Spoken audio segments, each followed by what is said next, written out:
as a beginner videographer. I am following a training program with one of the YouTube gurus. I'm hoping to improve my video making and build up the number of people viewing my videos and subscribing to my channel.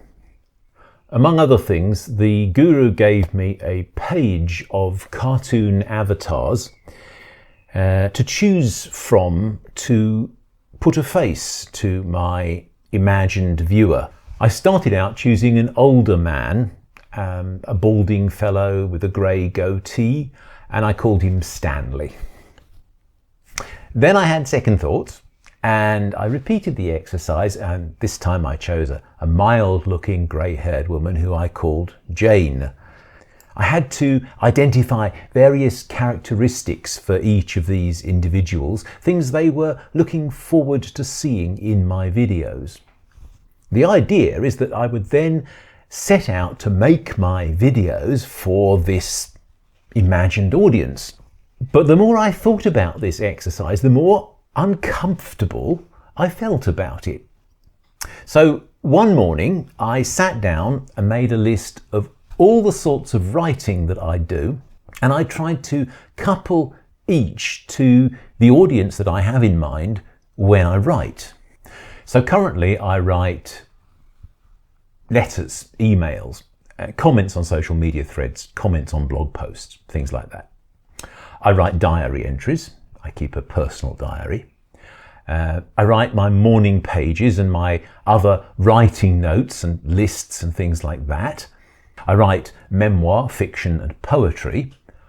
I write my own blog posts, and then I write vlog scripts like the one I am pretending not to read at the moment.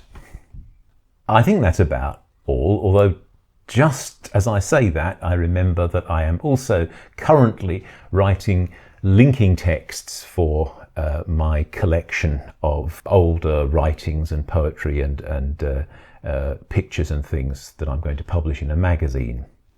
I'll talk about that in another video. Writing those links is more akin to copywriting, I suppose.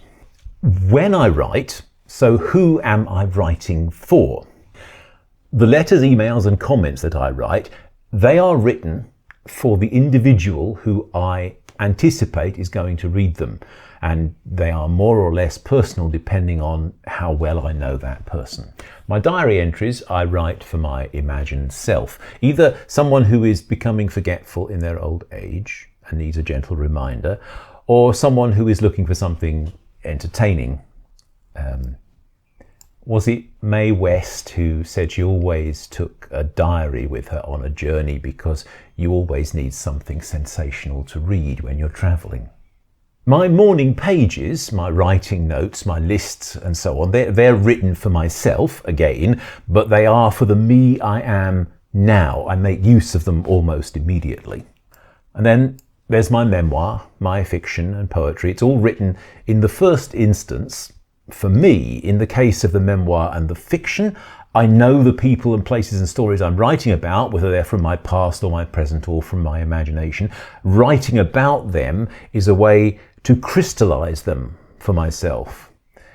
In the case of my poetry, I am both recording something and playing with the language, with form and structure. This game is when I'm playing with myself in the first instance. The prose I write is also a kind of language game played with myself, if not quite as extreme as in poetry. Of course, I'm usually planning to share what I write, whether it's memoir or it's fiction or it's poetry. I hope there will be an audience for it. But honestly, the primary reason for writing is to satisfy myself. So that gets us to the blog posts. I've been writing blog posts for 15 years or more. And who do I write for? Well, for myself, again. Looking at all of this, with the single exception of the text that I write for an audience I know to be other than myself, someone receiving a letter or an email, someone on social media, everything I write for me. Under these circumstances, why would I start writing video scripts for anyone else? Isn't it better to write for an audience that you are in tune with And who are you more in tune with than yourself?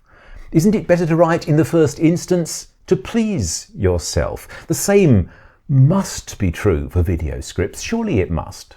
For me, it seems only natural and only honest going forward to write my scripts and to make my videos not for Jane or Stanley or some other hypothetical viewer, but for me, myself, And I can only hope that the things that interest me and the words I use to talk about those things will find an audience. That they will appeal to people out there who think at least a little bit like me, correctly or incorrectly. From now on, that's going to be my script writing, video making philosophy.